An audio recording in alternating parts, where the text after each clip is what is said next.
أنا بمكان يعني بعتبره من أحد أجمل الأماكن اللي ممكن فعليا أي حدا محب للسيارات يشوفها. هذا المكان اسمه توميني كارز. توميني هو مكان موجود في دبي، تحديدا في منطقة اسمها مسقين. طبعا قصه بكل بساطة إنه هذا المحل ما ببيع سيارات، هو مش مهمته إنه يبيع سيارات. الفكرة عنده انه هو مهتم جدا في موضوع الكار كوليكترز، الناس اللي بتحب تجمع سيارات، الناس اللي مهتمة انه يكون عندها نسخة او نسختين موجودين يمكن بالعالم. فعليا ممكن تشوف هاي السيارات هون. توميني قصة شوي مختلفة.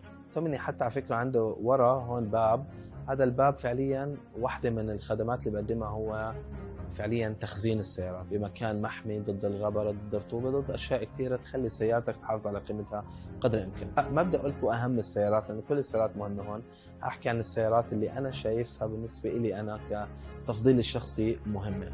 فخلينا نبدأ هلأ هيك معاكم هالجولة، إن شاء الله هيك ما تملوا معي. خلينا نبدأ في الإي اللي موجود عندنا هون. هاي فئة الإي اللي هي تقريبا 1990. هاي تحديدا نزلت من 1990 لل 95. هلا ممكن تيجي انت تستغرب تقول لي ليه موجوده فئه الاي بين سيارات زي فيراري، زي بوغاتي، زي بورش. عم نحكي عن فئه الاي، الاصدار الخاص من مرسيدس، وواحد من افضل ما صنعت مرسيدس بوقتها. مرسيدس نزلت هاي السياره لانها كانت حابه تصنع سياره 4 ابواب بس برضو تدخل بمنافسه مع السيارات الثانيه اللي صارت تعطي اداء كتير منيح، مثل الام 5 على سبيل المثال. وواحدة من السيارات اللي ما حدا بيعرف عنها اللي هي اوبل لوتوس، اوبل اوميجا لوتوس، واحدة من اسرع السيارات اللي مشت في 1990. على فكرة كانت اسرع سيارة بالعالم. المهم، هون اجت مرسيدس حكت بدنا ننزل سيارة تنافس، فنزل افضل سيارة كانت عندنا اللي هي الاي. وقتها هاي السيارة كانت سباقة بسيارات مرسيدس، وكانت حابة تدعمها اكثر وتصنع منها النسخة الأقوى. فصنعت نسخة الإي 500. هاي لما نزلت ما كانت بالأساس نازلة على أساس تنزل فيها هذا المحرك الضخم 5000 سي سي 8 سلندر، فاضطرت انها توديها عند بورش. كانت وقتها بورش عندها الاستعداد تاخذ سيارات وتعدل عليهم وتطلعهم من مصانعها. ما بنحكي انه بورش طلعت السيارة، ولا بنحكي انه بورش حطت لمستها.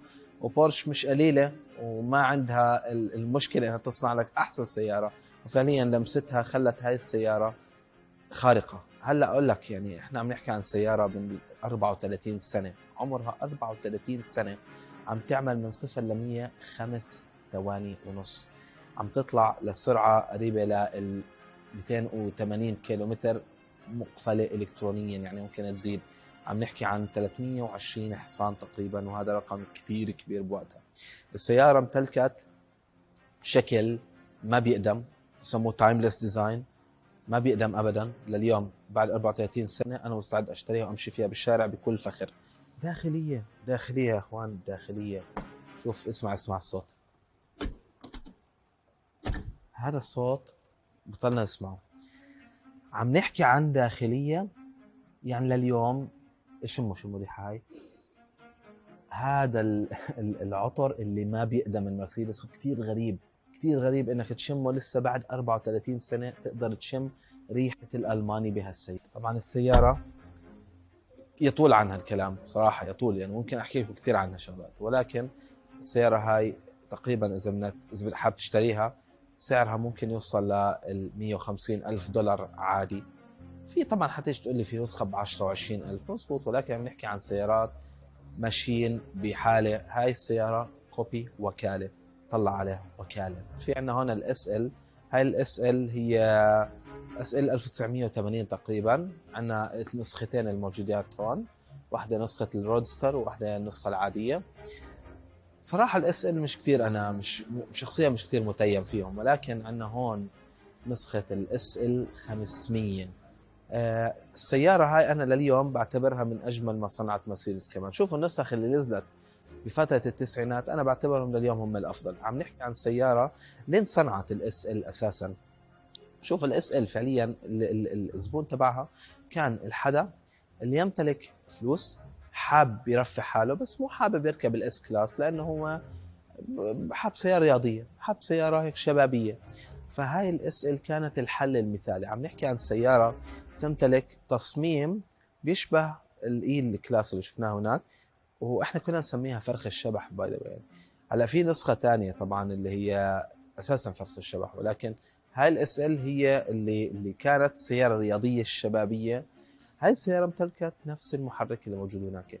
اس ال 500 هو نفس محرك الاي 500، محرك 5000 سي، بيقدم لك 200 عفوا 320 حصان، نفس التسارع تقريبا، نفس الميكانيك تقريبا.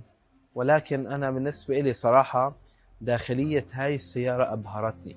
يعني لما ندخل، اسمع، انا لما شفت داخليه السياره ما يعني صدقا ما تمالكت اعصابي انه ايش الجمال اللي ممكن تشوفه بعد مره ثانيه 34 سنه. للعلم هاي السياره قد ايه تفكر ماشيه؟ 8000 مايل. 8000 مايل، يعني عم نحكي عن سياره بعمر 34 سنه وكاله. طلع الجلود، طلع كل شيء بحاله الوكاله.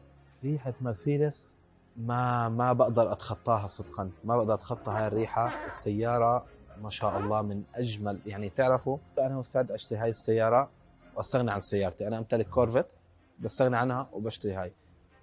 مش معقول قد ايه بالنسبه لي اخ هذا. طيب هاي السياره تقريبا سعرها هلا يعني برضه بحدود، اذا باحسن حالاتها ممكن تطلع لل 100,000 دولار. وهذا رقم غريب، بعرف انه تيجي تقول لي انا خالي كانت عنده اياه ب 10,000 دينار. صديقي احنا عم نحكي عن فئة مختلفة من السيارات، مش سيارة عادية. في منها هاي نسخة ال 350، في منها نسخ أقل، ولكن نسخة 500 فعليا تعتبر غالية، وإذا خصوصا بالمواصفات اللي أنت شايفها. خلينا نروح على الكورفيت ونحكي عنها أكثر، لأنه هاي السيارة واحدة من أهم السيارات الأمريكية. هون عم نشوف كورفيت سي 3. يمكن هاي كمان واحدة من أشهر السيارات الأمريكية اللي أنت برضو بتقول إنه شو المميز فيها. موجودة كتير. شوف فعليا السي 3 واحدة من أكثر السيارات الرياضية الأمريكية انباعت بوقتها، وهي معروفة بعالم الكلاسيك كمان من أكثر السيارات الكلاسيكية اللي أنت ممكن تقتنيها ما تكلفك كتير. شكل حلو، أداء حلو، مميز، وبنفس الوقت سعرها يعني منطقي بالنسبة للسيارات الكلاسيكية، وقطعها متوفرة كتير. شوفوا هاي السيارة خصوصا نزل منها إصدارات كتير، فعشان هيك أنت ما بتقدر تحكم. في منها إصدارات نزلت ب10,000 و20,000 30,000 دولار، في منها إصدارات ممكن توصل ل200,000 دولار و300,000 دولار. السيارة هاي نزلت من ال67 لل82. في منها على سبيل المثال أعطيكم فكرة، في منها محرك واحد نزل بإصدار واحد، ولكم أن تتخيلوا يا عزيزي، تخيل إنه هذا الرقم أحكي لك إياه بقبل، تحكي عن قبل 50 سنة. نزل بمحرك بيقدم 435 حصان. 435 حصان لما كنت تحكي عن سيارة بهذا العمر، 435 حصان زي كأنك عم تحكي عن البوغاتي حاليا 1000 حصان. عم تحكي عن سيارة كانت تنطلق بوقتها من 0 ل 100 بخمس ثواني. 5 ثواني بال 67 85 حتى، ما رقم كتير كبير، رقم خارق. ولكن الفكرة انه هذا المحرك نزل بفترة واحدة، نزل بسنة واحدة كمان، مش متأكد اي سنة صراحة، ولكن نزل بفترة وسنة واحدة وتوقف. الامريكي بصراحة بفترة، خلينا نحكي بفترة من الفترات، كان كتير فخم، كان كتير حلو. بعدين هلا بفترة انا بالنسبة لي ما مش حلو ابدا. شغلة مش كتير ناس بتعرفها، تخيل انه هذا الصندوق، هذا الصندوق هون ما بيفتح. هاي شغلة غريبة صح؟ الصندوق من هون بس. هذا المكان الوحيد اللي توصل فيه للصندوق هو هون، من خلال انك تفوت من هون، من الشبابيك او من الكراسي الخلفية. ما كان فيها صندوق. هاي السيارة نزلت في اصدارات اوتوماتيكية. كان في منها اصدار صور 3 سرعات او 4 سرعات، مش قادر اتأكد، كان كاصدار اوتوماتيكي. لانه هيك عشان تقدروا تعرفوا قد ايه نادرة. عم نحكي عن سيارة، خيال، ماشية 59,000 مايل. 59,000 مايل يعني بحدود 150 يمكن ألف كيلو. 59,000 لا 100,000 كيلو. 100,000 كيلو. 100,000 كيلو. هاي السيارة على عمرها تعتبر سيارة جديدة وكالة. واحدة من أكثر السيارات اللي أنا بالنسبة لي هون بالمعرض إبهاراً كمان اللي هي هاي. تخيل أنت لما تكون مكتفي من إنه يكون عندك يخوت ومكتفي إنه يكون عندك قصور، فتختار إنه يكون القصر تبعك ويختك ماشيين بالشارع هيك، يعني ميكس مخيف. هاي هي بنتلي أزور. السيارة هاي عبارة عن قصر متحرك، قصر متحرك بكل تفاصيله. عم تحكي عن ضخامة مخيفة. السيارة وزنها قريب 3 طن.